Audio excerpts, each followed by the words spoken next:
Welcome to Why Follow the Herd. I'm your host, Debbie Clement-Large, and today we're talking about digging deep.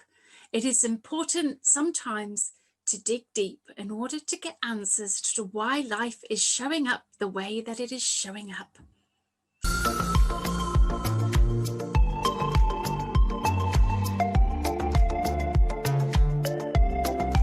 Welcome to this episode. So, why is digging deep important? Well, the one thing that is really important to me right at this moment is my book, and it's called Digging Deep. So this is my proof copy. And it says, beneath the surface is only love. So why did I write this book? So this is a fiction book. Usually I'm doing non-fiction like that one, but this fiction I started to write really because of the story that was part of my growing up. So if you've watched any of my videos before, you know that I lost my dad when I was a teen. I just turned 15. And anybody that's had anything that was traumatic at a young age, it's really easy for us to identify with that as being who we are as we get older.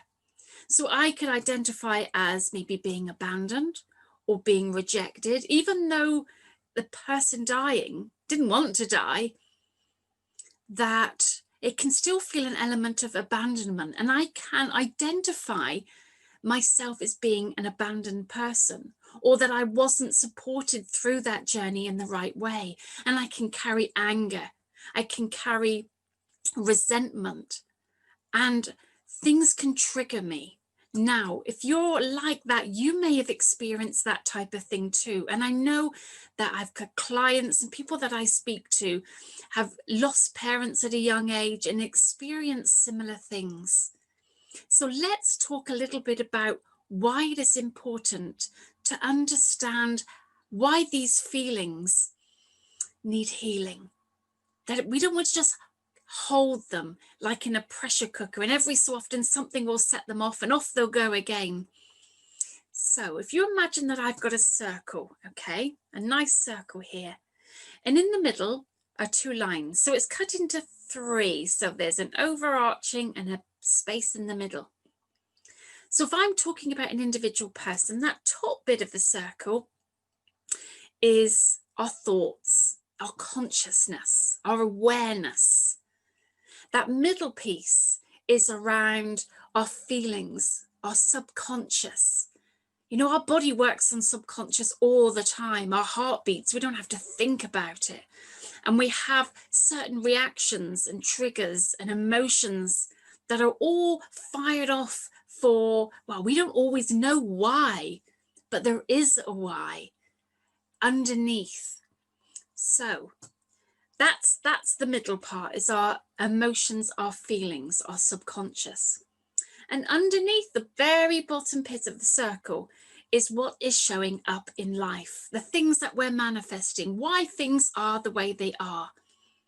So we can, using that model, think, I want something different that's showing up, which is the bottom bit of the circle. Therefore, I just need to think something differently that will feed through and I'll get something different showing up.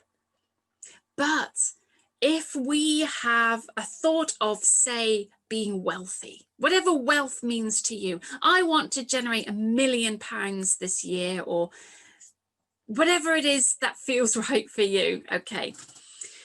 Now, we can think that I'm a millionaire, I am generating lots of money, I attract clients with that pay me lots of money, money comes to me easily and effortlessly, and we can think all those things.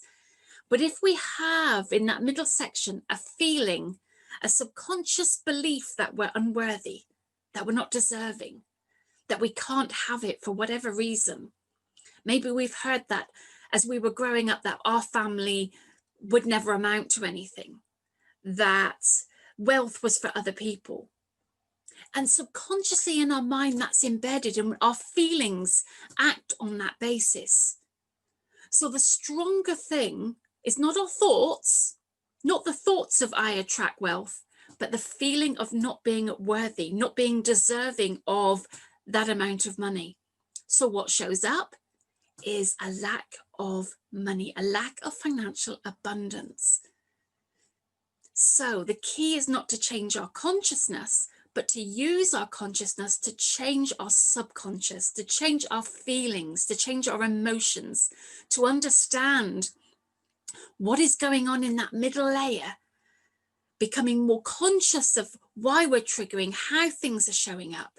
And then through either a reflective or an argumentative method, and we can talk more about that with my clients when I do coaching, but let's just say there are different ways that we can change and understand what our beliefs are.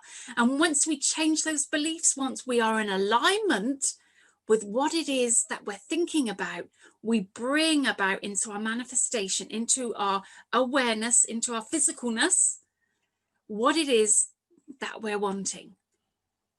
So why am I telling you all that? Well, there are times when we need to dig deep. So going back to the book, because this was launched this week, this book is all about a girl who had lost a parent at a young age, and she has an alcoholic mother. And that is a really difficult situation to be, but she keeps in her head the hope of something different, the hope of her mum realizing what she's doing and changing her behavior, the hope that things will be okay, that there is love only beneath the surface, and that she can uncover it, she can find it. And through her journey, she learns ways to identify what it is that she's holding on to and how to release that, how to let it go, and to keep on that path of belief, that middle part of the circle.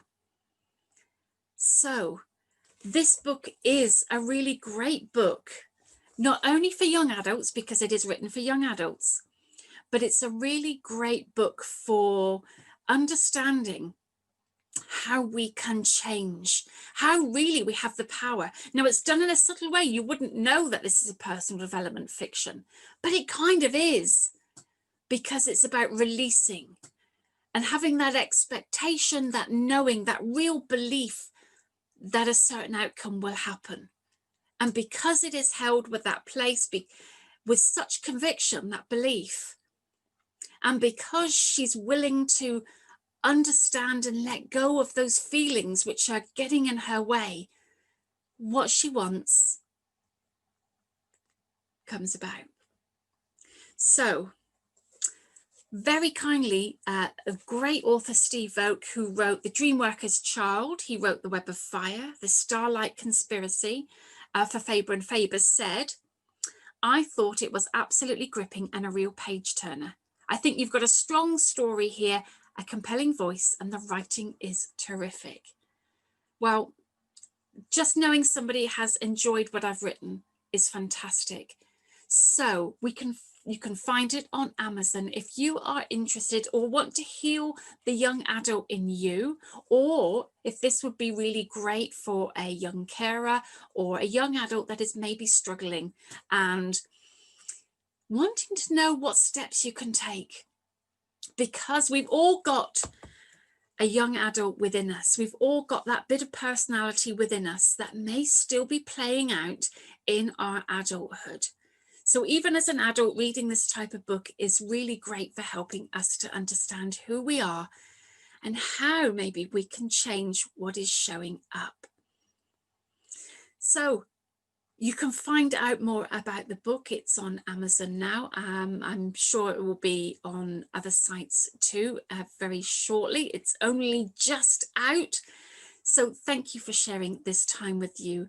There are times when we all need to dig deep to really understand why we're feeling as we're feeling, and changing those patterns, changing those behaviors. And reading a book can be a great way to help us to do that. So I'd like to hear from you what you like, what your comments are, all about how maybe you've had to dig deep, how digging deep has changed your life. And if you've read the book, then I'd love to hear your comments, what you think about the book. It would be great to hear from you. So subscribe, you'll get notifications of when we're going to get more information coming out. And if you want a little bit of positive to drop it into your inbox on a Monday morning to help make your weekdays great again, you can do so at whyfollowtheherd.com/positive. If you want to find out more about my programs, you can do so at whyfollowtheherd.com. So it has been great spending some time with you, and I look forward to sharing some more time with you next week. Have a great week.